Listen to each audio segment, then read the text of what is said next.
പ്രിയപ്പെട്ട കൂട്ടുകാരെ, നമുക്കിന്ന് ടാറ്റ സിഗ്നയുടെ AC ഫിൽറ്റർ എങ്ങനെ ക്ലീൻ ചെയ്യാം എന്ന് നോക്കാം. അതിനായി നമുക്ക് വേണ്ടത് സ്റ്റാർ സ്ക്രൂ ഡ്രൈവറും മൈനസ് സ്ക്രൂ ഡ്രൈവറും ഒരു ബ്രഷും ആവശ്യമാണ്. വീഡിയോയിൽ കാണുന്ന പോലെ ഇടതുവശത്തുള്ള ഡാഷ്ബോർഡിൻ്റെ മുകളിലുള്ള കവറിംഗ് അഴിച്ചു മാറ്റണം. ഇതാണ് നമ്മളുടെ ഫിൽറ്റർ. ഇത് 2 പീസാണ്.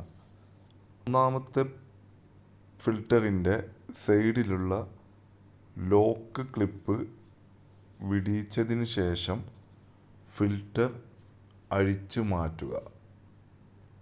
തുടർന്ന് രണ്ടാമത്തെ ഫിൽറ്റർ അഴിച്ചു മാറ്റുക. അതിനുശേഷം ഫിൽറ്ററിൻ്റെ 2 വശവും ബ്രഷ് ഉപയോഗിച്ച് നല്ലവണ്ണം ക്ലീൻ ചെയ്യുക. തുടർന്ന് വീഡിയോയിൽ കാണുന്ന പോലെ ഫിൽറ്ററുകൾ തിരിച്ച് അതാത് സ്ഥലത്ത് കറക്റ്റായി പിടിപ്പിക്കുക. അതിനുശേഷം ഡാഷ്ബോർഡിൻ്റെ കവർ സ്ക്രൂ ചെയ്ത് പിടിപ്പിക്കുക.